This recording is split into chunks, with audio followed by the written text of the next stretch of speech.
Shalom, salam sejahtera, sahabat jalan yang lurus. Selamat berjumpa kembali di channel ini. Saya berharap dan selalu berdoa semoga sahabat semua tetap dalam keadaan baik, dalam keadaan sehat, dan pastinya tetap di dalam perlindungan Tuhan. Saya juga mengucapkan banyak terima kasih kepada semua sahabat yang selalu setia untuk meluangkan waktu menonton video-video di channel ini dan juga terus mendukung perkembangan channel ini dengan mengklik tombol subscribe, like, komen, dan juga share kepada teman-teman yang lain supaya teman-teman yang lain juga boleh mendapatkan informasi seputar iman kekristenan. Kiranya Tuhan Yesus memberkati kita semua.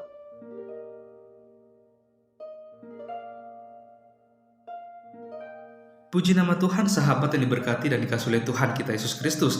Di kesempatan kali ini kita akan kembali lagi melihat serta menyimak suatu debat atau diskusi yang sangat menarik antara para apologet Kristen dan juga bersama dengan Ustadz Tsuma dan kawan-kawannya. Kita akan melihat bagaimana apologet Kristen akan melontarkan beberapa pertanyaan kepada Ustadz Tsuma dan kawan-kawannya mengenai iman kekristenan.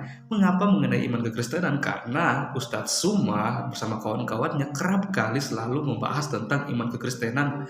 Kalau kita melihat, malahan mereka lebih banyak membahas tentang Alkitab, tentang Yesus Kristus, daripada mereka membahas tentang iman dan keyakinan mereka, bahkan juga Alkitab atau kitab suci mereka seperti itu.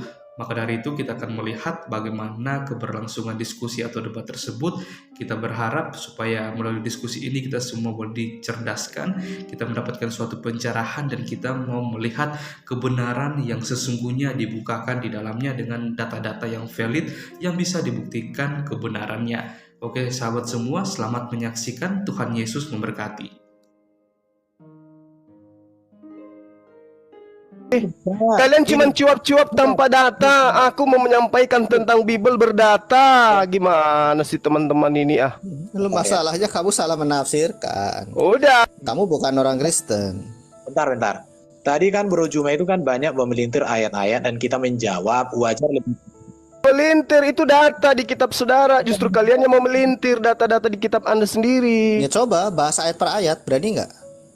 Kamu jangan comot-comot sana dong. Ajak kami lari-lari, kami juga bisa. Kami juga bisa comot-comot sana.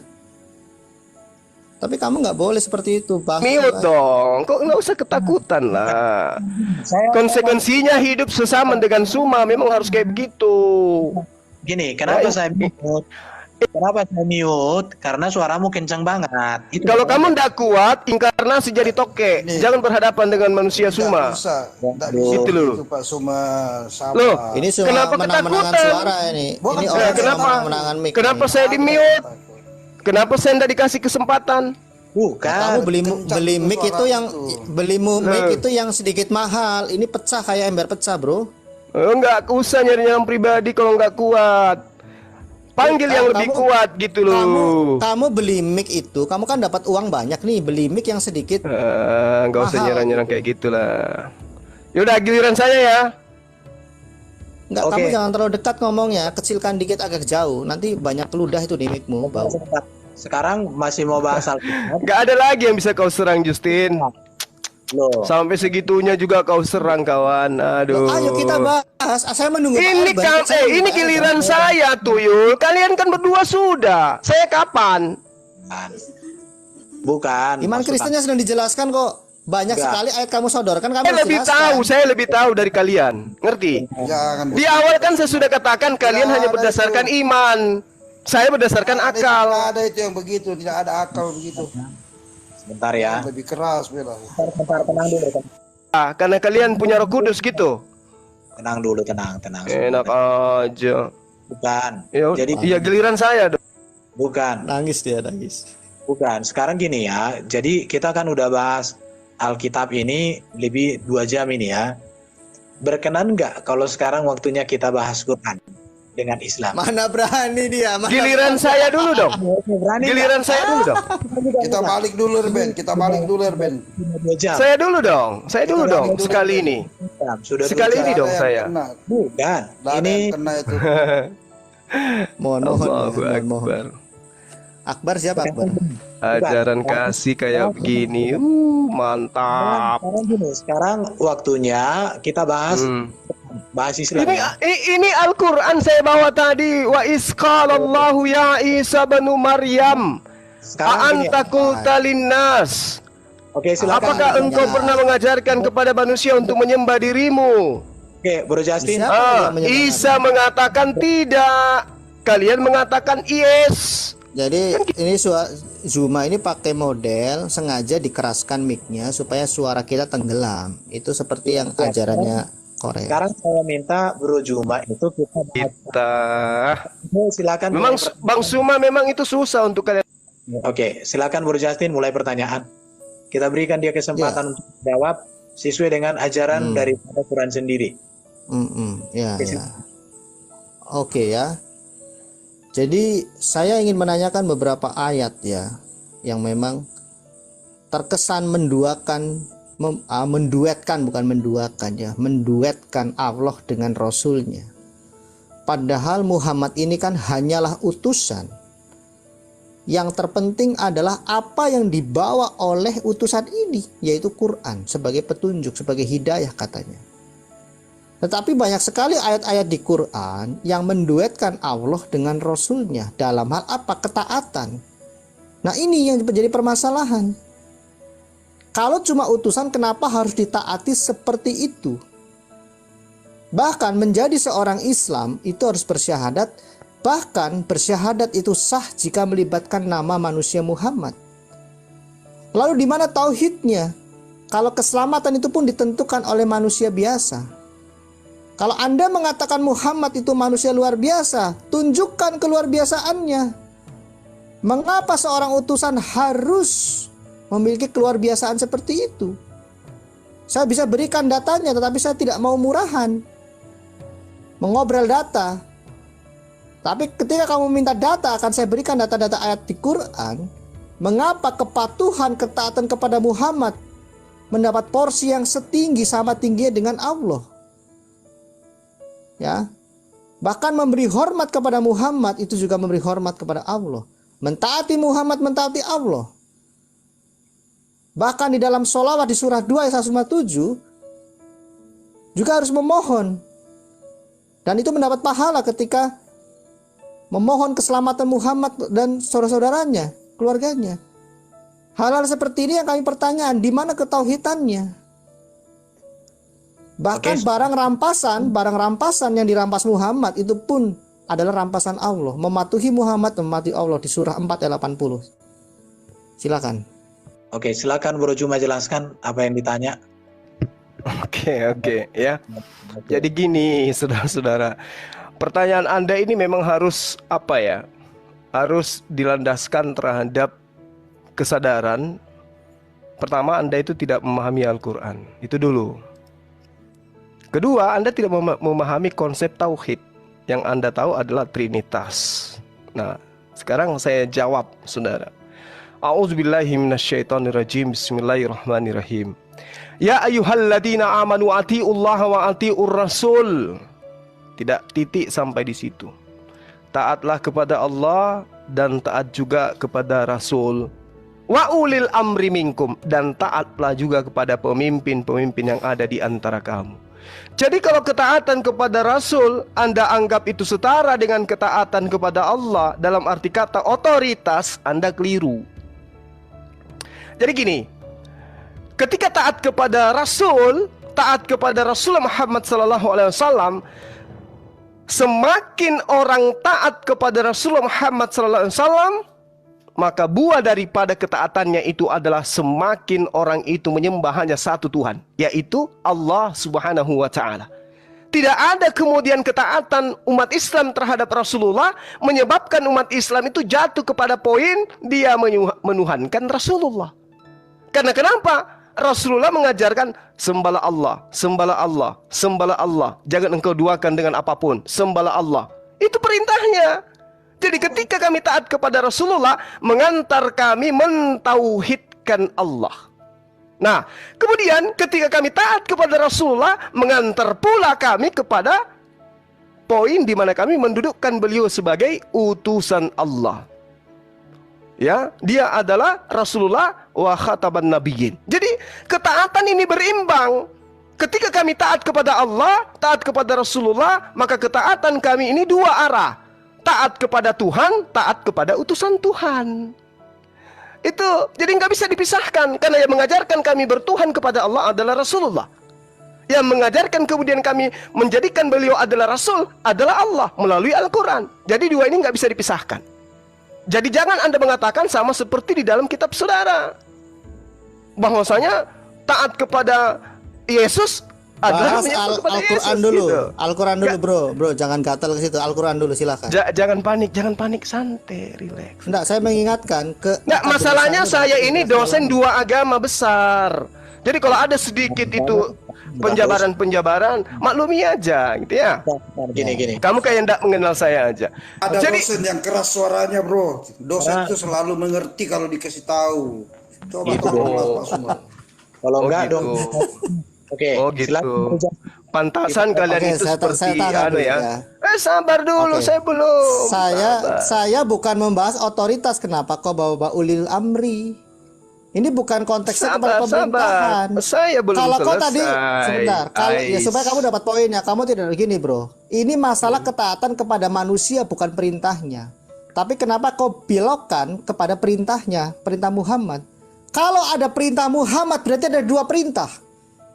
Misalnya gitu ya, masuk ke toilet pun harus pakai kaki kanan dulu misalnya. Kemudian minum juga harus duduk, harus ini, harus itu. Di mana Quran mengatur itu? Kemudian apa lagi ya? Cebok harus pakai batu misalnya. Kemudian apa lagi yang dijelaskan di hadis? Lalu di mana kegagahan Quran kalau harus diterjemahkan atau dijelaskan oleh hadis Muhammad? Kenapa Quran sebagai hadis Allah kira-kira seperti itu tidak bisa berdiri sendiri, tertutupi oleh hadis Muhammad? Sampai urusan hal-hal yang seperti bersin itu adalah keluar kucing, tidak sholat itu dikencingi jin, apapun itu bukan Quran. Yang kami pertanyakan itu, mengapa terlalu berlebihan?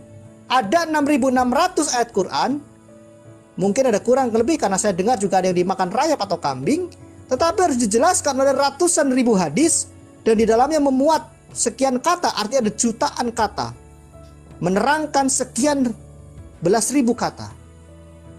Lalu di mana ketauhidan dari firman Allah itu, yaitu Quran, yang harus dijelaskan oleh perintah-perintah Muhammad? Seperti analogi saya tadi, kamu hanya punya satu istri misalnya, tetapi kamu memperlakukan wanita lain seperti istrimu, kamu tidak mengatakan dia istri. Demikian juga hal ini, kalau memang berpusat kepada Allah dan Qurannya sebagai petunjuk bagi keselamatan umat manusia, kenapa harus dijelaskan seperti itu? Ini yang menjadi persoalan. Di mana ketauhidannya? Kalau harus disandingkan Allah dan Rasulnya. Saya berikan contoh.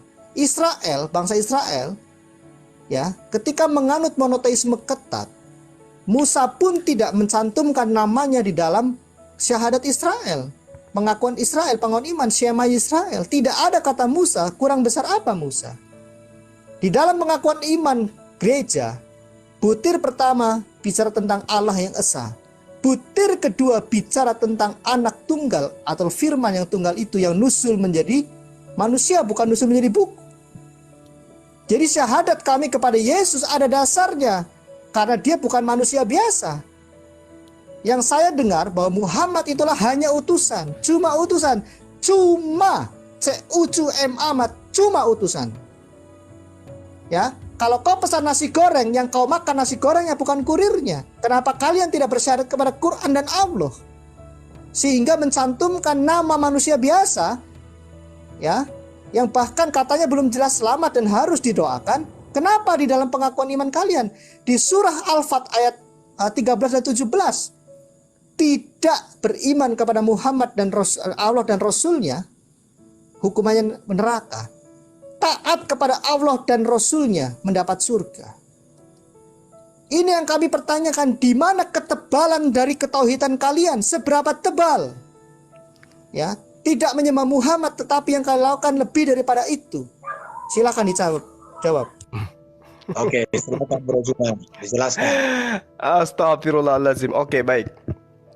Jadi gini, ketika saudara taat kepada kedua orang tua, saya mengharap Anda itu tidak memahami bahwa Anda sedang menyembah orang tua, ya. Jadi gini penjabarannya, saudara-saudara Kristenku yang membaca kitabku pun tidak mampu. Gini, ketika ada perintah di dalam Al-Quran, ya, alladzina yu'minuna bil ghaibi wa yuqimunas shalah. Orang-orang beriman itu adalah yang beriman kepada yang gaib dan yang melaksanakan sholat. Lalu kemudian di dalam Al-Quran tidak diuraikan seperti apa pelaksanaan sholat itu. Sehingga harus ada pembimbing. Pembimbing inilah yang disebut dengan Rasul, Nabiullah. Maka sebagai Nabi dia memberikan contoh, ya, sallu kama ra'aitumuni usolli. Sholatlah kalian sebagaimana engkau melihat aku ini sholat. Ketika ada perintah sholat, cara-caranya diperintahkan, dicontohkan oleh Rasulullah. Kami mengikut kepada dia. Maka esensi ketaatan itu adalah apa? Menyembah hanya kepada Allah. Salatnya diajarkan caranya oleh Rasulullah. Penyembahan daripada salat itu merujuk hanya kepada Allah, bukan kepada Rasulullah Muhammad sallallahu alaihi wasallam. Itu yang saudara harus pahami. Kenapa? Karena Rasulullah itu memang diperintahkan oleh Allah untuk membimbing seluruh umat manusia. Wa innaka latahdi ila siratim mustaqim. Beliau adalah sungguh benar-benar membimbing manusia kepada jalan yang lurus. Dia yang diberi amanah untuk menjelaskan isi Al-Quran.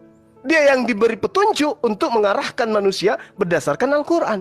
Karena itulah kemudian dia mengurainya. Ada ayat suci yang menuntun beliau. Lalu kemudian tadi Anda membawa surah Al-Fat ayat 13. Wa man lam yu'min billah wa rasuli fa inna atadna lil kafirina sa'ira. Jelas sekali di sini. Barang siapa yang tidak beriman kepada Allah dan Rasulnya. Beriman kepada Allah sebagai apa? Sebagai Khalik, Tuhan pencipta langit dan bumi. Beriman kepada Rasulnya sebagai apa? Sebagai utusannya.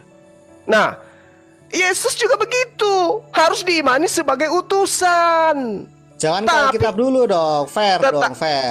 Loh, tadi kamu tadi menjelaskan kau bawa Yesus. Ya harus saya tanggapi juga dong. Ini gimana sih lo? Jadi Yesus itu mengajarkan kepada Bani Israel untuk mengakui dirinya sebagai utusan. Muncul penyusup menganggapnya dia adalah Tuhan. Nah ini kekeliruan saudara. Hidup kekal itu adalah mereka mengenal engkau satu-satunya Allah yang benar, dan mengenal aku sebagai utusan. Berarti Yesus dikenal sebagai utusan saja. Nggak boleh lebih, kawan-kawan. Muhammad utusan bukan? Yes. Kenapa ada perintah dari utusan? Contohnya begini bro, di mana di Quran kenapa cebok harus pakai batu? Di mana kenapa Muhammad bisa menerjemahkan ayat Al-Quran sehingga urusan cebok pun harus diatur oleh Muhammad? Nah itu dia. Itu yang jadi pertanyaannya. Makanya dikatakan wa innaka latahdi ila siratim mustaqim. Beliau yang kemudian mengajarkan manusia kepada seluruh, membimbing manusia kepada seluruh jalan. Katanya dasarnya Quran. Di mana di Quran itu ada hal-hal seperti itu, cebok pakai batu, kemudian dijelaskan oleh Muhammad. Kul in kuntum tuhibbunallah. Kul in kuntum tuhibbunallah. Ali Imran ayat 31. Kul in kuntum tuhibbunallah fattabi'uni yuhibbukumullah wa yaghfir lakum dzunubakum wallahu ghafurur rahim. Itu apa ayat 31 tidak ada bahas masalah kebersihan kok. Lah, dia harus diikutin. Ini perintahnya. Ikutilah aku. Oke? Ikuti mana? Ikuti aku lah mana? Aku itu Muhammad atau Allah? Ini firman Allah atau firman Muhammad? Astagfirullah. Lu mana? Saya baca Ali Imran 31 tidak ada mengatakan ikutilah aku, mana? Ini fattabi'uni, makanya jangan jadi umat terjemah. Gimana sih lu? Loh, kamu juga tidak bisa bahasa Arab, kamu kan cuma bisa baca. Ini fattabi'uni. Ayat berapa? Surah Ali Imran ayat berapa? Ayat 31, brother.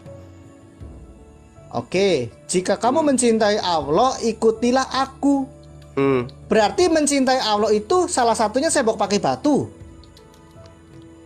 Loh, itu yang saya maksud. Apa hubungannya mencintai Allah dengan perintah hadis Muhammad?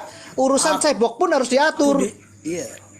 Itu loh yang jadi masalah. Itu dia makanya. Jangankan. Itu Allah. Jangan dulu. Ini loh Bro Juma, poin saya tidak suka berpolemik.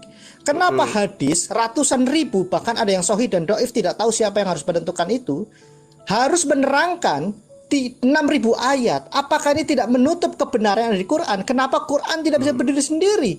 Kau pun tidak, saya yakin tidak hafal Quran. Bagaimana kau bisa dalam hidupmu kau menghafalkan hadis sebagai panduan hidupmu? Misalnya kau keluar rumah, bener nggak nih saya harus pakai kaki kanan dulu? Yang kami contohi siapa?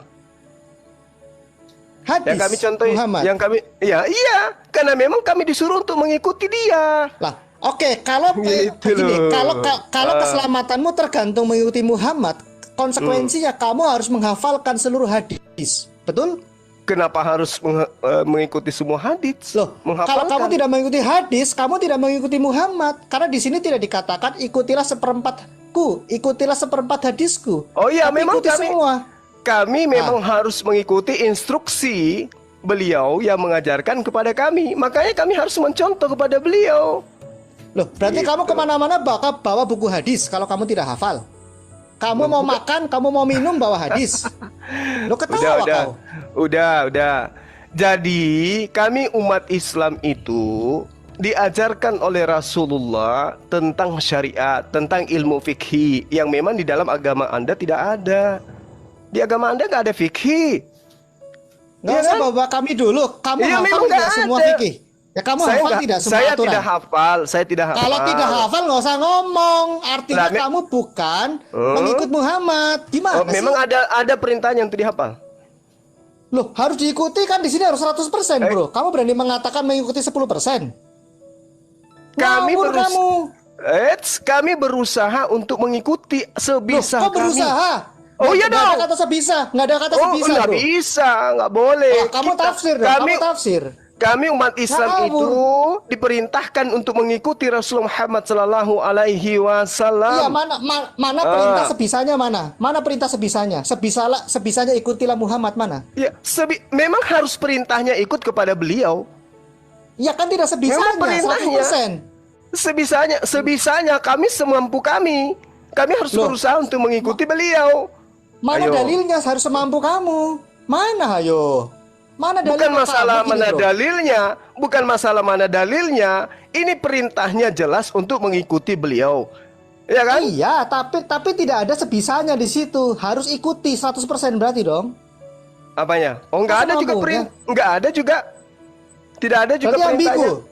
Berarti ambigu multitafsir dong. Nggak jelas. Bukan. Nah, bingung kau, bingung. Enggak dong, Jangan enggak bukan-bukan. Loh, yang benar yang mana? Sebisanya atau harus semuanya? Perintahnya itu kemudian jelas mengikuti Rasulullah Muhammad Sallallahu Alaihi Wasallam. Ya kamu tadi menambahkan sebisanya, mencret kamu. Enggak dong. Makanya ada dalilnya di dalam Al-Quran. Makanya belajar Al-Quran kalau mau membahas Al-Quran. Dia mana dalilnya dari tadi? kamu Ini ngomong la sama sini. yukallifullahu nafsan illa wus'aha laha ma kasabat wa alaiha ma tasabat. Surah berapa? Surah berapa? Jangan lari, Surah surah berapa? berapa? Macam tahu aja Quran. Ya, mana hafal juga kau. Surah berapa? Surah Al-Baqarah. Al-Baqarah ayat?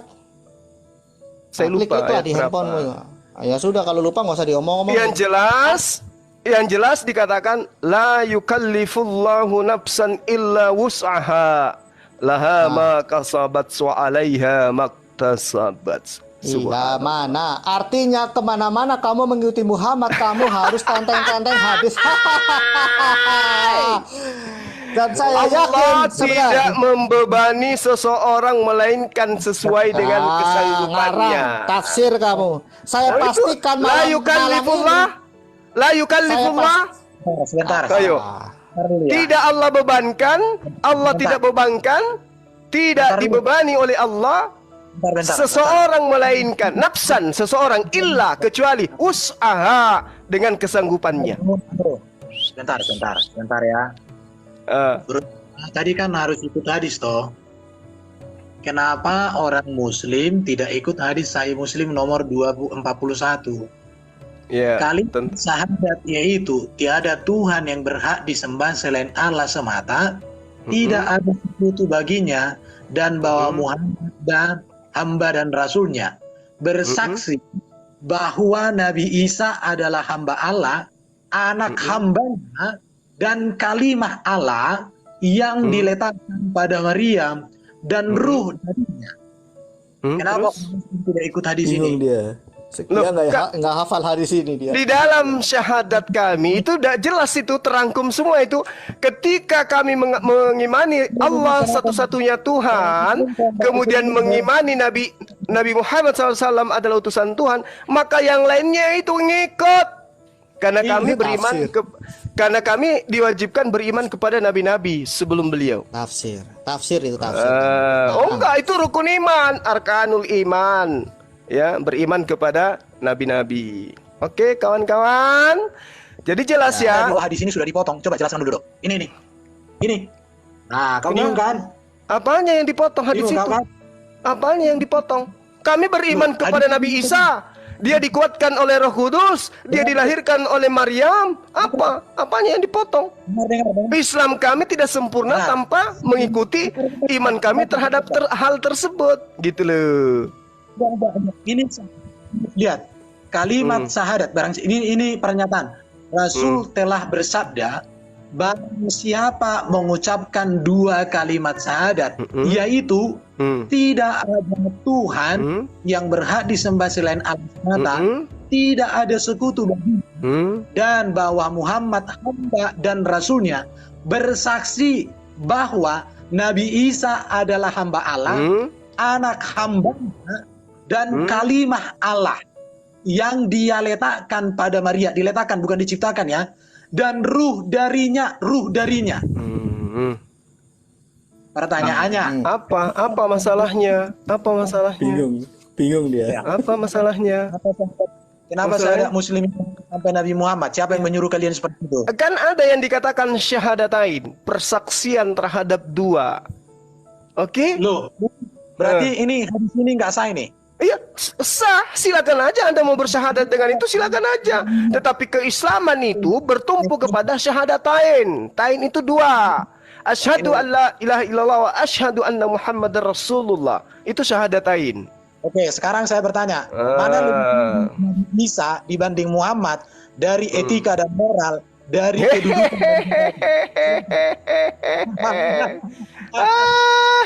Siapa lebih tinggi coba? Nabi Isa atau Nabi Muhammad? Siapa lebih tinggi? Iya, ya, baik. Siapa lebih banyak dibicarakan di dalam Quran? Nabi Isa atau Muhammad?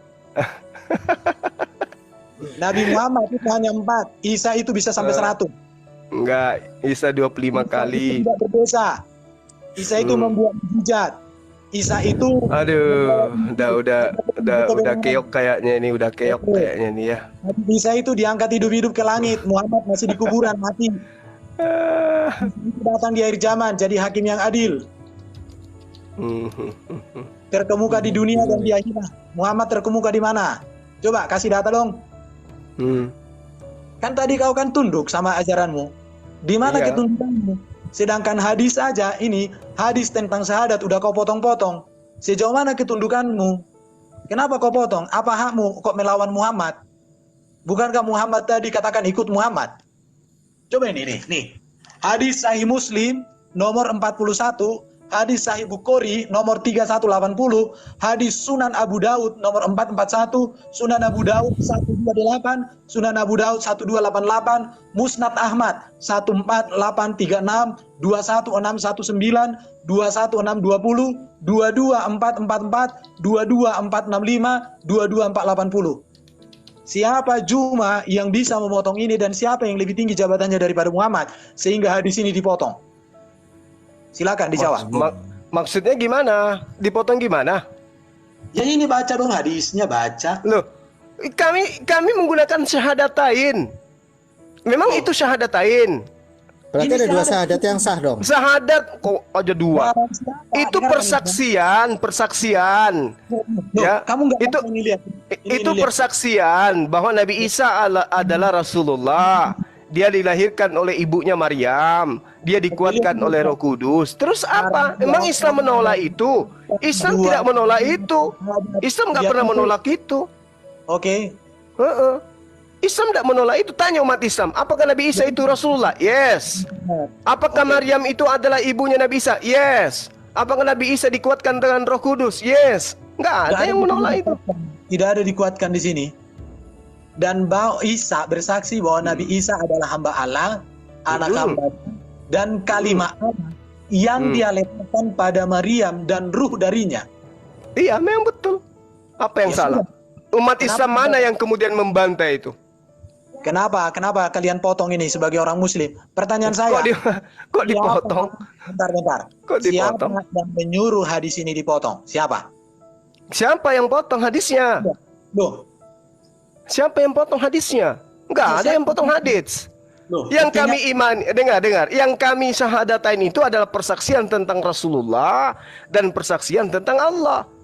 Bukan persaksian tentang Isa seorang nabi, Maryam ibu nabi, Roh Kudus atau roh yang diberikan kepadanya atau tiupan dari Roh Kudus. Kami tidak kemudian mempersaksikan itu dalam keislaman kami. Oke, lanjut Bro Justin, sudah cukup. Iya, jadi gini ya, kalau dia ingin mengatakan bahwa ada dua versi hadis, versi syahadat, itu saya baru Itu kata kalian. Ini ketika kami bersyahadat tauhid hanya kepada Allah, bersyahadat Rasul hanya kepada Rasulullah Muhammad SAW. Makanya itu disebut syahadatain. Terus Oke. gimana? Posisi ini kenapa tidak digunakan? Loh, itu bukan syahadatain kawan-kawan, itu persaksian. Syahadat itu persaksian bahwa Nabi Isa itu adalah utusan Allah. Gimana sih? Maryam itu ibu dari Nabi Isa. Lihat ini, baca ya. Iya, gimana ini? Anda mau mengajari saya gimana sih? Asyhadu an la ilaha illallah wa asyhadu anna Muhammadar Rasulullah. Ini syahadatain, ini persaksian keislaman umat Islam. Yang Anda sebutkan itu persaksian tentang Allah, Rasulullah, Nabi Isa, dan juga ibunya beserta Rohul Kudus. Apa masalahnya? Berarti Islam baru di zaman Muhammad. Oke. Maksudnya? Berarti Islam baru di zaman Muhammad. Oh enggak, Islam itu sudah ada dari sejak Adam alaihissalam. Islam Loh, itu sudah ada. artinya kamu kan nggak boleh membeda-bedakan. Ada kok hadisnya nggak boleh membeda-bedakan utusan kok di Sahih Bukhari kok. Kenapa kamu membedakan? Lah, karena Masalahnya Islam itu, dengar, karena Islam itu terkait dengan Al-Quran itu dibawa oleh Rasulullah Muhammad SAW. Loh, Bukan Musa utusannya yang berbeda. membawa. Loh, berarti Bukan kan Musa kitabnya yang membawa, bukan Iya, Yesus kitabnya- yang membawa, kan gitu. Berarti syahadat kepada Quran dong. Gue syahadat kepada Quran. Tuyul, Kalau bukan Islam tahayul. itu Islam itu identik dengan Quran dan Terus? utusan itu semuanya sama derajatnya. Seharusnya kau bersyahadat kepada Allah dan Oh, kalau Islam enggak berpegang kepada Allah dan dong. Quran. Kenapa kami harus bersyahadat kepada baginda Rasulullah Muhammad SAW? Agar tidak dituhankan layaknya Yesus. Yesus mempersaksikan dirinya sebagai manusia aja dituhankan. Padahal ajarannya nggak ada yang istimewa. Rasulullah Muhammad SAW, Al-Quran itu coba Anda urai dengan sains. Oh, luar biasa, bos. Jangan ke Yesus dulu, bro. Kamu fokusnya gini, bro. Kok takut sekali Kenapa? kamu? Nih, syahadatan itu kan ini saya juga searching ya, googling ya. Syahadatan itu kan menjelaskan tentang Allah dengan Rasulnya itu. Itu tidak ada hubungannya dengan Islam karena Islam juga sebelum Muhammad sudah ada. Tetapi kalau yang kamu maksudkan, loh, Islam itu sebenarnya di zaman Muhammad atau sebelumnya rasul-rasul yang lain juga membawa Jadi Islam. kaidah tentang tauhid itu sudah diajarkan dari sejak Adam alaihissalam. Itulah Islam, Bukan pondasinya. tauhid. Loh, ini Nah, Islam, tauhid yang itu Muhammad apa sih? Islam. Islam Islam itu yang Muhammad tauhid. apa? Ya, Tauhid bedanya itu yang Islam, Muhammad apa? jalan lurus itu shalom. Oke? Itu Islam. Itu sudah diajarkan. Islam ini dimaksud agama atau apa? Islam itu adalah kaidah-kaidah pokok di dalam tauhid penyembahan terhadap Tuhan pencipta dan bumi. Itulah Islam Islam. bukan agama. Islam itu agama. Islam itu ajaran. Islam itu dinul. Namanya dinul berarti- itu adalah jalan menuju kepada Allah. Itulah Islam. Islamnya Muhammad beda tidak dengan Islamnya Adam dan seterusnya. Oh enggak beda. Nggak beda, sama. Cuman syariatnya yang belum sama, yang enggak sama. Bukan masalah Ngerti? syariat, ini bicara keislaman yang katanya mengajarkan Allah yang esa. Iya. Tetapi kenapa menjadi seorang Islam itu hanya menggunakan dua kalimat syahadat yang kalimat kedua itu adalah nama Muhammad, tidak semua nama Rasul. Nah, karena itulah kemudian kami beriman kepada Rasul. Itu ya. Jadi iman di dalam Islam itu adalah beriman kepada para rasul, beriman kepada para nabi. Tapi yang membawa kesempurnaan dinul Islam adalah baginda Rasulullah Muhammad SAW dan dia bukan Tuhan. Arti beriman itu apa, Bro Jum? Arti beriman apa sih? Beriman itu percaya, yakin dengan sepenuh hati. Tapi orang Muslim juga disuruh beriman kepada Taurat dan Injil. Beriman Betul. kepada... Betul. Makna berimannya kok berbeda ya? Nah, beriman kami percaya bahwa dulu Allah pernah mewahyukan kitab Torah dan juga Injil. Loh, beriman kepada Muhammad juga dulu kok. Gimana? Kan Muhammad itu kan dulu kan. Rasulullah Muhammad SAW itu rasul. Jangan samakan Torah. Kalau Karena gini, kalau Bro, Torah itu sudah mengalami dirubah, dipelintir, disembunyikan. Rasulullah tidak pernah dirubah, Rasulullah tidak pernah disembunyikan. Beda antara kitab dengan manusia, rasul beda. karena kitabnya Bro Juma itu kan baru dikanonisasi 1924. Seharusnya beriman kepada Muhammad harusnya sama dengan beriman kepada kitab Taurat dan Injil. Kok bisa berubah? Kalau Muhammad menati Muhammad, tiba-tiba beriman kepada Taurat dan Injil, kok hanya mengakui itu pernah ada? Gimana Ya, sih arti beriman itu? Kok jelas bisa? dong, itu pernah ada diwahyukan kepada bangsa Israel melalui perantaraan tangan Nabi Musa alaihissalam dan juga Nabi Isa alaihissalam, datang kepada kaumnya yang tegar tengkuk. Oke? Oke, mantap. Nah, jadi tidak ada hubungannya beriman kepada Rasulullah. Rasulullah itu justru yang datang kemudian diutus membawa keterangan tentang kitab-kitab sebelumnya. Oke, Contoh, sekarang begini, kalau saya kasih- selamat bisa tidak bersyahadat hanya kepada Allah kalau memang tauhid. Ya, kami bersyahadat Quran. hanya kepada Allah dalam arti kata pengakuan otoritas tertinggi adalah Allah. Oke? Loh, ini menentukan keselamatan gini. Untuk selamat harus menjadi Islam. Ya, Menjadi Islam harus mengucapkan 2 kalimat syahadat. yes. Kalau tanpa 2 kalimat tersebut maka tidak menjadi Islam dan otomatis tidak selamat. Berarti Yes. keselamatan ditentukan oleh Muhammad, betul? Bukan ditentukan oleh Rasulullah Muhammad sallallahu alaihi wasallam, tetapi ajaran yang kemudian dibawa oleh Rasulullah Muhammad sallallahu alaihi wasallam, "Qul in kuntum tuhibbunallah fattabi'uni yuhibbukumullah wa yaghfir lakum dzunubakum wallahu ghafurur rahim." Katakan kepada seluruh manusia, wahai Muhammad, jika engkau ingin dicintai oleh Tuhan pencipta langit dan bumi, maka ikutlah kepada aku. Niscaya pencipta langit dan bumi akan mencintaimu dan mengampuni dosa-dosamu. Udah Loh, berarti selesai. syahadatnya harusnya ditambahkan kepada Muhammad dan ajarannya. Oh, sih? Kok mendesah? Ah. Kok teriak? Jadi orang kalau sudah beriman kepada Rasulullah Muhammad sallallahu alaihi wasallam berarti beriman kepada ajarannya. Loh, itu kan kesimpulanmu. Kalimatnya tidak mengatakan begitu. Jangan Ya berubah dong. udah, ya itu pemahaman saya dan saya tidak mau ikuti kemauanmu karena kamu mana manusia pun dasar- kau tuhankan, Loh, kan gitu. mana dasar Quran mengatakan bahwa syahadat itu harus dikurangi seperti itu? Loh, mana juga pengakuan Al-Quran syahadatnya harus seperti yang kamu mau. Loh, berarti ambigu dong. Kamu Loh, kok ambigu? menambahkan sesuai Ini pemahamanmu. Justru kamu yang menginginkan menyesatkan kami dengan dalilmu yang buta-buta itu. Loh, Kami ada dalil. bukan buta. Fattabi'uni yuhibbukumullah wa yaghfir lakum dzunubakum. Ada dalil yang jadi pegangan. Lah kamu mana Oke, dalilnya? surah berapa? Surah berapa? Ali Kamu dari tadi Imran cuma ayat ngomong gitu. 31. Ali Imran ayat Tuyul. 31. Yo, Oke, ya. Oke, Ali Imran ayat 31. Kita lihat. Katakanlah dalam kurung Muhammad, jika kamu mencintai Allah, ikutilah aku. Ya Muhammad, niscaya Allah mencintaimu dan mengampuni dosa-dosamu. Allah Maha Pengampun dan Maha Penyayang. Oke, berarti kamu artikan ini mengikuti Muhammad, mengikuti ajarannya. Yes. Oke, berarti kamu harus mengikuti semua ajaran Muhammad dengan sempurna supaya keselamatanmu sempurna, betul? La yukallifullahu nafsan illa wus'aha. Tadi kan sudah kuajarkan samamu. Surah berapa? Surah Al-Baqarah. Lupa saya ayatnya. Yang pada intinya la yukallifu, tidak dibebani atau tidak membebani oleh Allah seseorang melainkan sesuai dengan kesanggupan orang tersebut.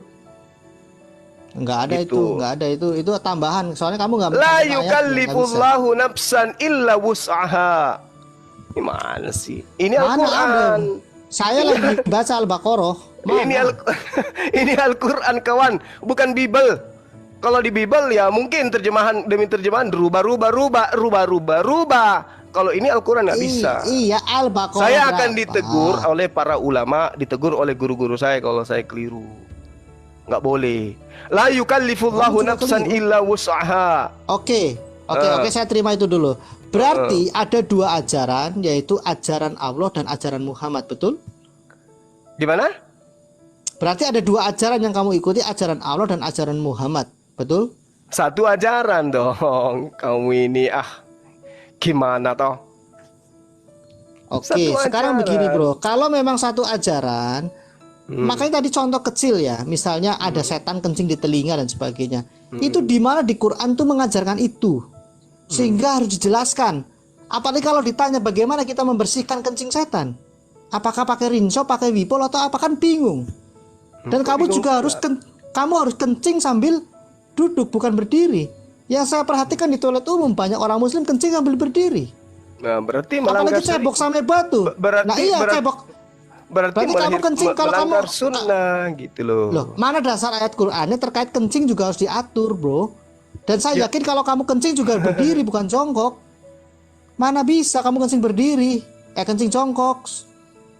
Nah, cebok sampai batu, saya yakin kamu cebok pakai air. Ini yang jadi permasalahan, di mana dasar Quran hal seperti itu. Memang begitu kalau orang manusia terjemah yang kayak begitu, nggak ngerti asbabul wurud hadisnya apa. Padahal Al-Quran sudah mengatakan wahudaw wa busyra lil mu'minin. Rasulullah Muhammad SAW menjadi petunjuk serta berita gembira bagi orang-orang beriman. Jadi dia memberikan petunjuk.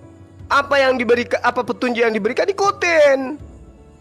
Ini sudah legalitasnya ada, legitimasi dari Allah terhadap kenabian dan kerasulan beliau. Tidak sama seperti Paulus, tidak ada legalitas dari Yesus. Ada secara Rasul bilang, tapi saya jelaskan nanti. Ini begini. Sekarang bahas Itu Islam pernyataan dulu. Paulus sendiri yang di kisah para rasul itu. Bukan, Gimana? bukan. Ananias juga bersaksi ketika surat itu ditulis, Ananias masih hidup. Bentar, Bu. Gini, kamu tadi belum bisa membuktikan, sebentar ya. Loh, kamu sekarang saya tanya, kamu hafal berapa hadis? Kamu hafal berapa hadis? Saya nggak hafal, biar satu pun enggak. Loh, bagaimana mungkin kamu mengikuti Muhammad kalau kamu tidak hafal hadis? Ya karena itu sudah pengalaman dalam hidup kami untuk bersanad. Apa yang dilakukan ulama kami itu yang kami lakukan karena ilmunya bersanad. Loh, bukan ulama, Muhammad. Kamu berarti ketika contoh Di Muhammad, sinilah bedanya Kristen dengan Islam. Islam itu ilmunya bersanad. Jadi apa yang dilakukan oleh Nabi itu yang dicontohkan oleh para sahabat, dicontohkan oleh tabiin sampai seterusnya. Makanya kalau ada umat Islam kayak Ibu Yuni yang tidak bersanad seperti itu, lihatlah bagaimana dia. Tidak ada kelompoknya. Kenapa? Karena dia belajar sendiri tanpa oke, ulama. berarti kalian itu ada 3 lapis ya. Allah, 4. Allah, Quran, Muhammad, hadis, dan satu lagi ulama. Lah kan Dan tadi ulama atiullah wa atiur rasul wa ulil amri minkum. Gimana sih sampean? Itu kan dalam Al-Quran Ada berapa ulama yang harus kamu ikuti? Ya, dengar. Sanad itu adalah mata rantai penyampaian pengajaran dari Rasulullah. Bukan itu pertanyaan saya. Ulama itu ada berapa? Dan Ya, itu mana dia tadi. Apakah Itu tadi. Oke. Jadi berapa ulama yang bersanad yang kami temukan, kemudian itulah guru-guru kami. Nggak seperti Anda kan? Anda mau berguru kepada siapa? Pendeta. Pendeta belajar dari mana? Sementara Lukas yang menjadi ending tidak pernah belajar ke Yesus. Terputus dia. Enggak, Mau jangan tuh. ke situ dulu, Bro. Sabar. Ya, Kamu sudah makanya. jelaskan. Oke, sekarang di mana di Quran kalau memang ya ulama dan kitab tafsirnya atau kitab apanya itu juga berotoritas untuk menyelamatkan. Karena tadi lapis pertama adalah Allah dan Quran, lapis kedua adalah Muhammad dengan hadis, lapis ketiga adalah ulama. Nah, kamu juga belum mengatakan apakah ulama itu seluruhnya sama atau ada perbedaan di antara ulama, atau seperti apa sih kalian memanagenya, mengaturnya sehingga seluruh umat muslim di dunia itu berpusat kepada keulamaan yang benar. Silakan dijawab. Apa tuh? Supaya nggak ambigu, Apa itu? Katanya Apa? sanad, Apa? katanya sanad, Iya sandarannya dong. jelas segala macam. Heeh. Ulamanya, Terus? oke, sekarang nggak, berarti satu ulama yang diikuti. Semua ulama yang bersanad dari Rasulullah Muhammad SAW pasti satu ajaran, dari satu syariat, dari satu kaidah. Iya, tetapi kan beda. Kamu bisa berbeda dengan Muslim yang lain yang mengatakan hadis ini sahih, yang lain doif. Sanadnya, matanya, segala macam. Enggak. Siapa yang mengatakan itu? Hadits itu posisi dia doif, pasti doif semua. Siapa yang mengatakan itu? Siapa yang menentukan doif? Cuman ada sebagian yang menggunakan yang doif itu. Ada juga yang Siapa yang meninggalkan menentukan? gitu. Siapa Ya yang menentukan? ulama hadits lah. Siapa? Ulama Siapa? hadits. Ya siapa? Kok siapa pula? Ya ulama hadits. Ya siapa ulama? Kok jadi satu orang Ulama yang menentukan? Ulama hadits itu banyak. Ulama hadits itu banyak yang menentukan kemudian seperti Imam Bukhari, Muslim, Daud, Tirmizi, banyak itu ulama hadits yang kemudian mengatakan ini sahih, ini dhaif. Oke? Justru di hadis-hadis yang kamu sebutkan itulah ditemukan ada yang doib dan yang macam-macam. Ini pernyataan dari gereja tentang hadits. Lalu dari mana? Bentar, pertanyaan Dapat dari mana? Siapa yang menentukan hadis itu doib, palsu atau apa? Lah kan tadi sudah dikatakan ulama hadits. Siapa ulama hadis Siapa itu? yang mengontrol? Iya. Siapa yang menentukan ulama ini benar? Siapa? Coba. Jadi gini, di dalam pemahaman kami umat Islam itu ya, ini jauh beda dengan agama kalian ya. Memang tidak ada itu sanad. Yang ditanya itu bro, siapa ulama itu yang menentukan hadis itu palsu, doib, ma'udu, sohi? Kan saya katakan tadi ulama hadits. Siapa? Iya kan?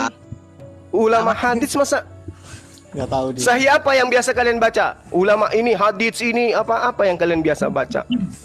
Ini ada di depan saya ada berapa hadis ini? Ada hadis Sahih Bukhari. Nah, itu Anda sebutkan. Gimana sih? Aduh. Justru yang ditanya di dalam hadis Sahih Muslim, Abu Dawud, Sunan Ahmad, hadis Bukhari masih ada terdapat yang doib, ada yang palsu dan lain. Oh iya memang. Iya memang, karena mereka ini adalah ulama hadits ini, mereka inilah yang mengurai tentang sanad itu mata rantai. Contoh misalnya, apakah ada pemberitaan yang mengatasnamakan Urwah bin Zubair? Urwah bin Zubair ini dapat dari mana? Dia katakan dari Said bin Musayyab misalnya. Terus Urwah bin Zubair ini menjatuhkan ilmunya kepada siapa? Nabi Al-Madani. Lalu kepada siapa? Hasan Al-Basri. Sampai kepada perawi gitu loh. Runut dia, mereka bertemu, duduk berhadapan, lalu kemudian menyampaikan, setelah menyampaikan memiliki murid, menyampaikan lagi dan seterusnya. Kalau mata rantai penyampaian itu sampai kepada Rasulullah, satu, kalau dia adalah orang-orang soleh yang tidak punya cacat, maka sahih. Tapi kalau sampai, tapi ada di antaranya yang pernah dikatakan oleh orang-orang sezamannya pembohong, pendusta, atau dia cacat ingatan, maka dia lemah. Oke. Itu. Pertanyaan saya gini bro, itu sahabat-sahabat Nabi Muhammad itu dulu tinggal di Arab atau di mana saja? Ya di Arab bersama dengan Rasulullah Muhammad Sallallahu Alaihi Wasallam. Oke, terima kasih. Jawaban pertanyaan saya ini mungkin ini akan mengguncangkan Muslim. Ngantuk aku mas. Dengar dulu, diam dulu dong. Hadis tertentu. Diam dulu dong. Soalnya Iya. kalau muncul nanti di mute nggak enak. Hadis Bukhari itu hadis tertua, ditulis sekitar 280 tahun setelah Muhammad meninggal. Dan dia orang Uzbekistan. Dia tidak pernah ke tanah Arab. Dan dia ke Iran. Pertanyaan saya, bagaimana kesohihan dari hadis Sahih Bukhari? Sementara bro bilang tadi, sahabat Nabi Muhammad itu semua ada di Arab. Silakan. Iya.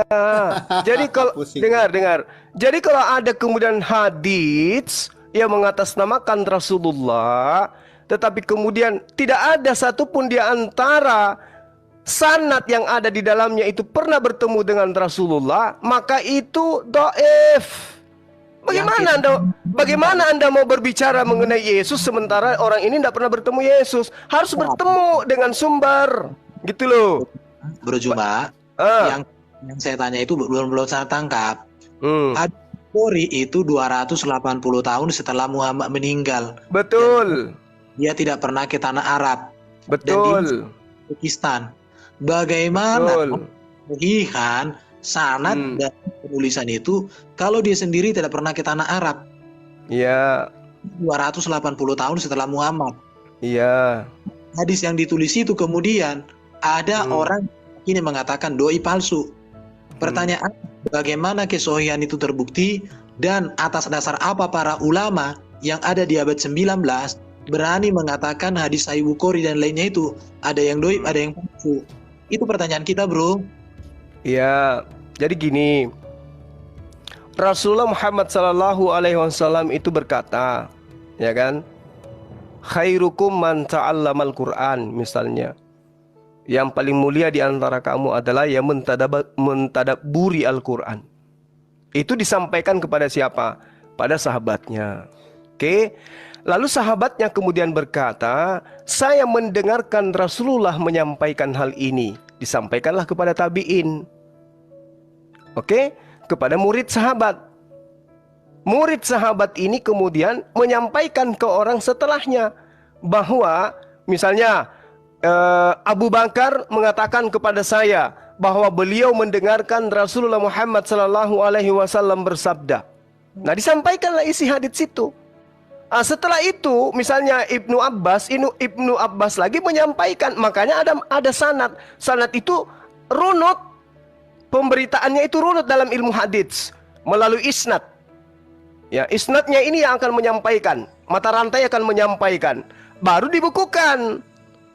Nah, kalau misalnya dalam penyampaian Bukhari di Uzbekistan, tidak di Arab, bro. Nah, itu dia. Nah, itu dia. Betul, betul. Makanya di kami itu ada yang sahih, ada yang dhaif.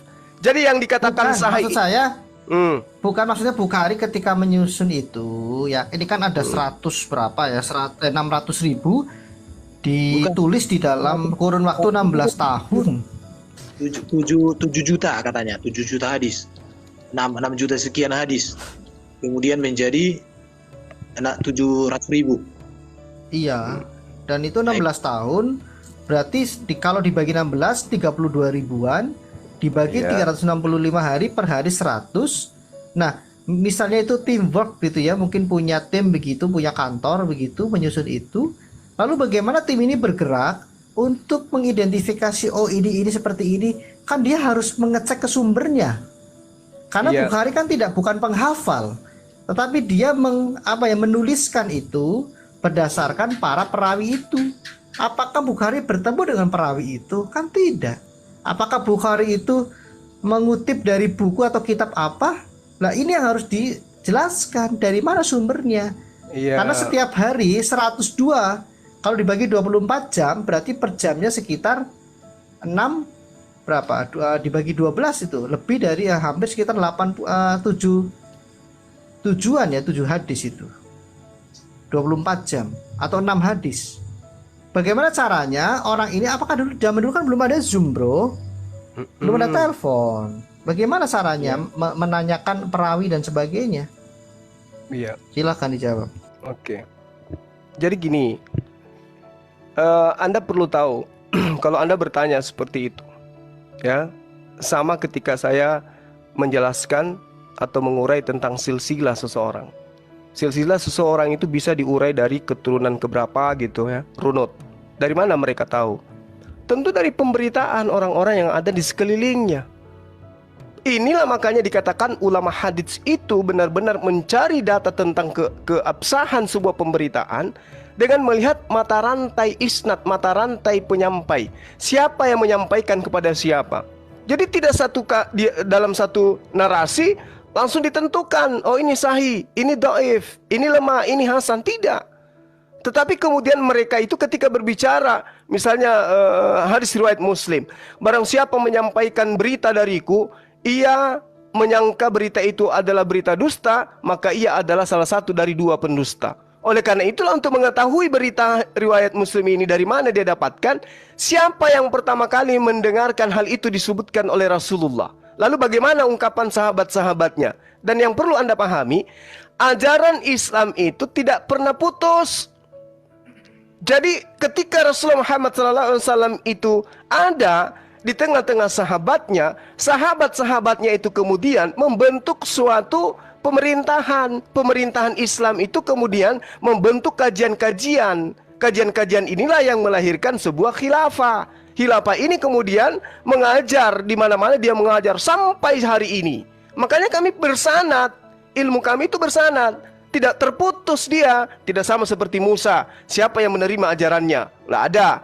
Yesus, siapa yang menerima ajaran? Tidak ada. Tapi kalau Rasulullah ke sahabatnya membuat kajian, kajian-kajian tersebar di mana-mana. Setelah kajian tersebar di mana-mana, masih lagi tersebar sampai ke pelosok seluruh bumi. Ini ajaran bersanad, bermatai-rantai, tidak ada terputus-putus gitu. Apakah Bukhari itu mengumpulkan kitab-kitab hadis kemudian dia salin ulang, atau Bukhari ini langsung menemui para perawinya? Itu pertanyaan saya. Bagaimana per jam ya, per jam dia bisa mengumpulkan 7 hadis? Kan zaman dulu belum ada Zoom, belum ada telepon. Bagaimana mungkin? Apakah dia mengadakan sidang, seluruh perawi itu dikumpulkan? Dan dia tidak pernah ke Masuk tanah akal Arab. tidak? Tidak pernah ke tanah Arab. Dan dia tidak pernah tanah ke Arab, pakai telepati. Iya. Ya, silakan jawab lah. Jadi gini. Jadi Bukhari itu menyusun kitabnya itu kurang lebih 16 tahun. 16 tahun itu dia habiskan untuk hanya menentukan ini hadis ini berita sahih atau ini doif. Itu maka kerjanya dia itu adalah mengkaji dan mencari orang-orang yang meriwayatkan berita yang sama terhadap narasi yang sedang ia cari kevalitannya. Nah, itu makanya dia berani mengatakan, oh ini sahih, ini doif. Kenapa dia katakan seperti itu? Karena dia menelusuri. Itu ada yang dikatakan tangga-tangga hadits. Itu loh. 16 tahun dia nggak pernah tidur, bro. Aduh. Loh kok aduh, 600.000 hadis dibagi 16, 32.000. Ini saya pakai kalkulator ya. Ya, dibagi 32.000 per tahun, dibagi 365 hari. Satu hari itu 100 hadis. Tidak tidur Bukhari. Di zaman dulu kan belum ada komputer, bro. Belum ada laptop. Terus? Ya sudahlah, mencret kau nggak bisa jelasin. Enggak dong, enggak. Satu kesalahan Tugasmu adalah mengikuti hadis. Kau satu kesalahan fatal yang Anda bicarakan adalah Imam Bukhari itu kemudian Anda katakan tidak pernah kemudian ke kota kelahiran Rasulullah. Itu fatal. Enggak tertarik saya. Bagaimana caranya tuh per hari 102 hadis, nggak pernah tidur. Itu keliru Anda di situ. Enggak, ini kan perawi hadis kan banyak penulis-penulis hadis yang lain kan? Iya kan? Loh, bagaimana kemudian Bukhari Muslim ketika menemukan sebuah hadis itu mengelompokkan sahih jika memenuhi syarat. Apa syaratnya? Sanadnya harus bersambung, yang berarti periwayatan sanadnya tidak terputus. Kedua, perawi harus memenuhi kriteria yang paling tinggi dalam hal watak pribadi, keilmuan, kemudian standar akademis. Yang ketiga, harus ada informasi positif tentang perawi yang menerangkan bahwa mereka saling bertemu muka dan para murid belajar langsung dari guru hadisnya. Itu yang perlu Anda pahami. Makanya di Islam itu tidak gampang kemudian Anda bodoh-bodohi. Ada hadis sahih, ada hadis begini. Oh enggak, kami harus kaji hadis itu. Betulkah dia? Berdasarkan dengan ilmu hadis gitu. Nah ini kalau bicara mengenai sanad dilemparkan kepada kitab Anda, maka kitab Anda jatuhnya kepada maudhu. Karena Lukas tidak pernah sama sekali bertemu Yesus. Maudhu dia. Palsu jadinya, hadis palsu dia. Yang kita tanya gitu yang kita tanya itu hadis Bukhari itu 200 tahun lebih, 280-an tahun. Iya cocok kok. Kan saya katakan kepada saudara, dia mengkaji hadis. Tidak seperti Paulus, Lukas melakukan penyelidikan. Ini tidak, dia bertemu. Sanadnya harus tersambung, yang berarti periwayatan sanadnya tidak Dia terputus. bertemu, Gitu loh. sedangkan dia tidak pernah ke tanah Arab. Nenekmu kiper, siapa bilang dia itu adalah guru dari murid dari Ishak Rahawai. Yang bagaimana kemudian beliau ini adalah memiliki prestasi besar di dalam mengumpulkan hadis-hadis sahih. Nggak bisa gitu dong. Beliau meneliti hadis-hadis, Ya, mana hadis saat- yang Oke. hadis yang sudah ada Itu- diteliti kemudian Oke. oleh Imam Bukhari. Hmm. Salah Anda kalau Oke, beliau tidak pernah Bukhari ke menulis kota di kelahiran kitab. Rasulullah. Oke. Mana kitab Bukhari yang asli ada nggak? Ya beli aja kitab Bukhari, Sahih Bukhari. Kok lucu kali pertanyaannya? Yang asli kok. Yang asli. Yang sahih itu ada yang begini. Hadis yang diriwayatkan oleh Bukhari bukan hanya yang sahih, yang dhaif juga, bahkan maudhu juga ada. Bukan. Itu Bukunya, dituliskan bukunya, semua. musafnya. Beli aja. Musafnya. Kitab Bukhari Oh, beli sih. Muslim. Lah iyalah. Bukan. Musaf aslinya mana? Mushaf. Iya, Maksudnya Bukhari kan nulis di mana? Pelepah daun pisang. Kan nulis di musaf dia, lembaran. Udah. Nah, sekarang kalau materi ini dilemparkan ke kitab Anda, berani nggak? Ya, anggaplah salah, punyamu bener nggak? Kenapa gini bro? Kenapa kami menanyakan hadis? Karena kamu tadi baca di Ali Imran di ayat 31 32 itu katanya harus mengikuti Muhammad. Oh iya dong. Konsekuensinya kamu harus hafal hadis minimal 50%. Kalau 50% artinya kamu 50% mengikuti Muhammad. Masalahnya tadi kamu mengatakan tidak hafal hadis sama Enggak. sekali. Tidak Artinya begitu. kamu tidak mengikuti. Tidak begitu. Buktinya saya sehari-hari melakukan apa yang dilakukan oleh guru-guru saya. Nah, kok blunder? Kamu tadi mengatakan tidak hafal hadis. Kok Ya, guru kita bicara menghafal? tergantung kepada siapa dan siapa yang bertanya. Kan gitu, bosku. Kamu tidak hafal hadis, bagaimana Udah, mungkin kamu bisa mengikuti Muhammad? Saya katakan tergantung kepada siapa yang bertanya. Kan gitu. Ya, wong Gampang kitabmu sekali. aja saya hafal di luar kepala, masa kitab saya kagak? Aduh, di mana sih logika Anda? Kalau mau ngibul pakai ukuran, bro. Logikanya di mana? Udahlah. Oke, Pak Erban, dari saya cukup. Jadi intinya hukumnya adalah harus mengikuti Muhammad, yaitu Yes. menghafal hadisnya. Masalahnya Zuma tidak menghafal satupun, otomatis disimpulkan dia tidak mengikuti Muhammad. Yesus Mencret. mengatakan begini. Jika kau percaya kepadaku, maka kau akan mengikuti pekerjaan-pekerjaanku. Saya tidak melihat dari Kristen Indonesia ada yang mengikuti pekerjaan Yesus. Jangan pakai pendekatan malin teriak Rasulullah malin. Muhammad SAW itu sholat zuhur, saya sholat zuhur. Isya, saya sholat isya. Apa yang dilakukan semampu saya seperti surah Al-Quran itu saya ikutin. Mana hadisnya? Mana Lah kamu? hadisnya? Coba. Lah kamu? Kamu hafal tidak hadis? Lah kamu? Oh, lah Lakukan kamu? apa? Yang dipraktekkan Yesus Lah apa kamu? yang kamu ikuti? Yang Yesus praktekkan apa yang kamu ikuti? Oke. Nggak usah pakai maling teriak maling, bro. Yang saya praktekkan, bentar saya jawab. Aduh, udahlah. Dari Yesus itu jangan mengingini istri orang lain, apalagi mantan anak mantu.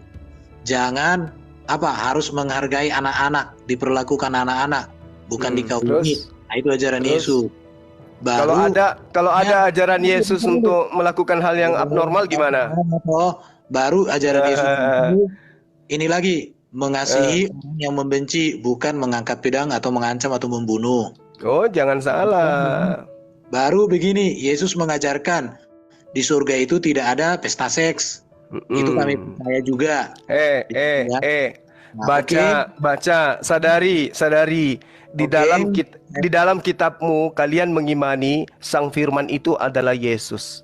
Firman ada firmannya mengatakan di dalam Hakim-Hakim 19 nomor 24. Tetapi ada anakku perempuan yang masih perawan dan juga ada gundiku itu, baiklah bawa keluar, perkosalah dia. Pak Ini Erban, ucapan Yesus kan? suaramu tenggelam kalau dia Itu ngomong. bukan. Ini ucapan Yesus kan? Enggak ada ucapan Yesus itu. Lah, katanya dia adalah Sang Firman. Loh, itu yang kamu kutip tadi itu bukan. Loh, Itu katanya penulis. Yesus itu adalah Sang Firman. Firman itu pada mulanya adalah Firman. Firman itu bersama-sama dengan Allah dan Firman itu adalah Allah. Sebentar ya.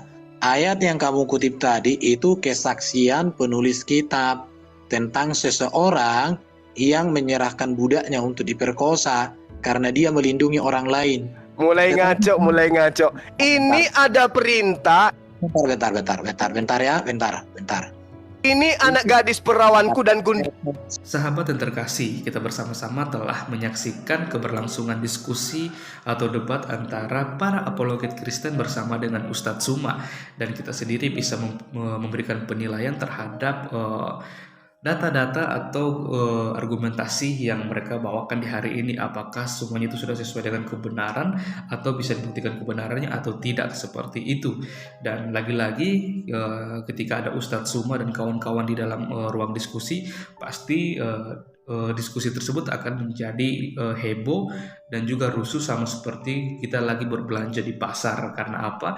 Karena jikalau Ustadz Suma bersama kawan-kawan sudah merasa terpojok, kesulitan menjawab pertanyaan, bahkan setiap data-data yang mereka bawakan bisa dipatahkan kebenarannya, mereka akan membesar-besarkan suara, bahkan terkadang mereka juga menyerang pribadi dan juga melakukan penghujatan seperti itu.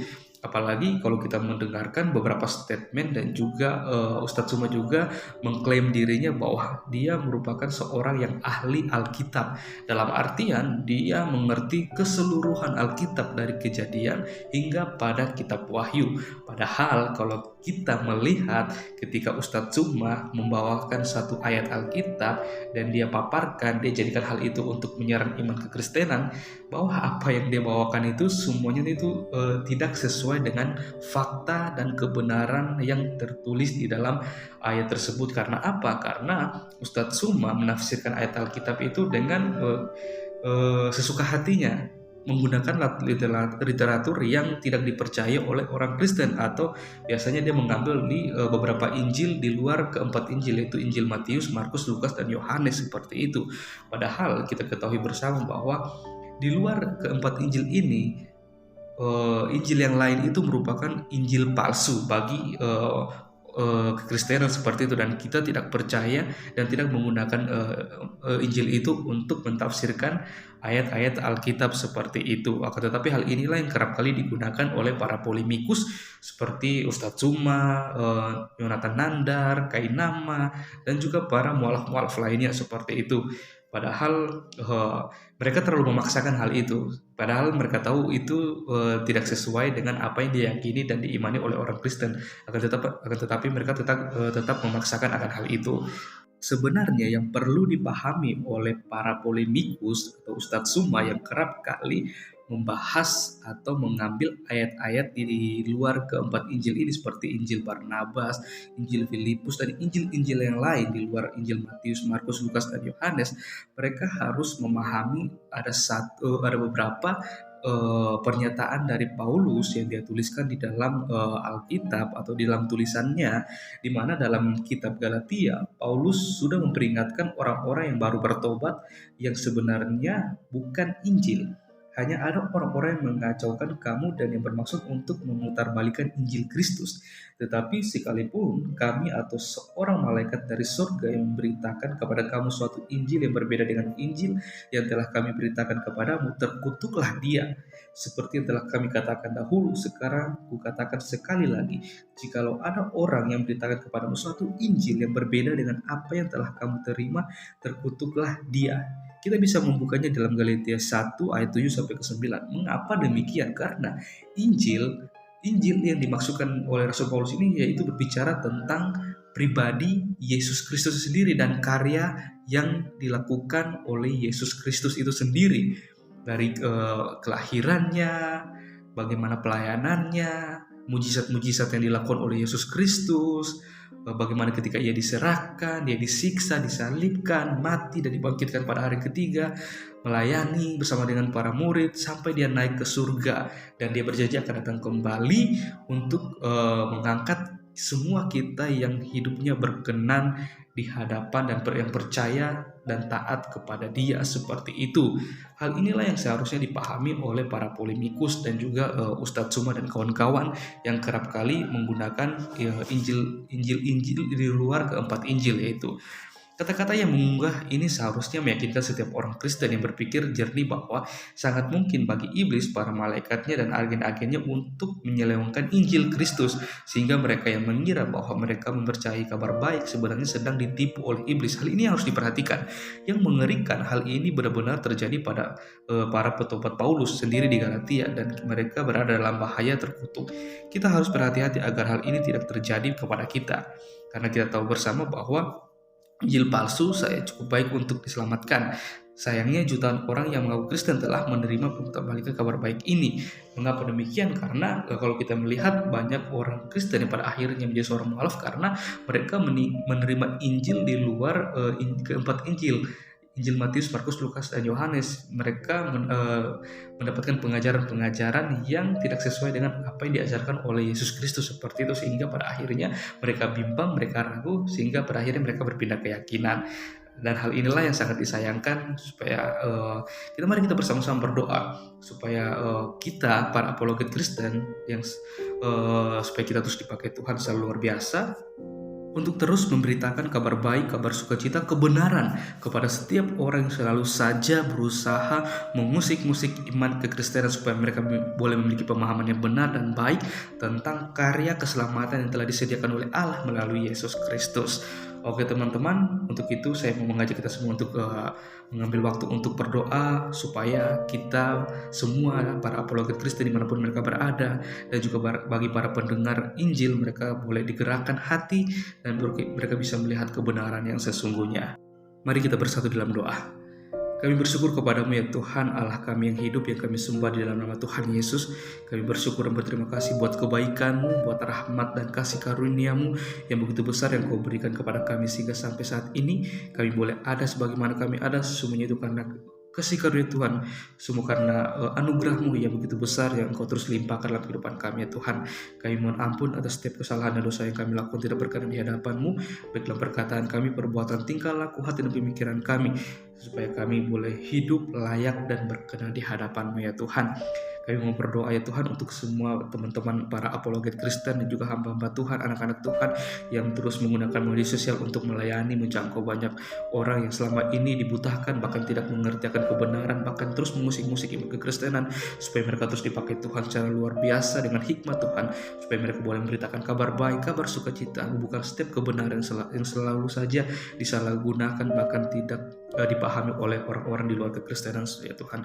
Kami berdoa biarlah anugerah Tuhan, pertolongan Tuhan, hikmat dari Tuhan terus menyertai mereka semua.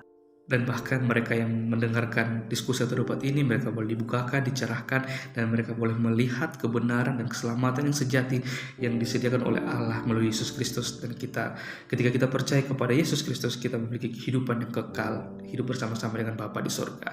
Terima kasih Tuhan Yesus, ini doa kami, ini harapan kami, yang kami naikkan hanya di dalam satu nama, yaitu Yesus Kristus Tuhan dan Raja kami. Haleluya, amin. Oke teman-teman, sekian video saya di hari ini. Sampai berjumpa di video saya selanjutnya. Tuhan Yesus memberkati kita semua.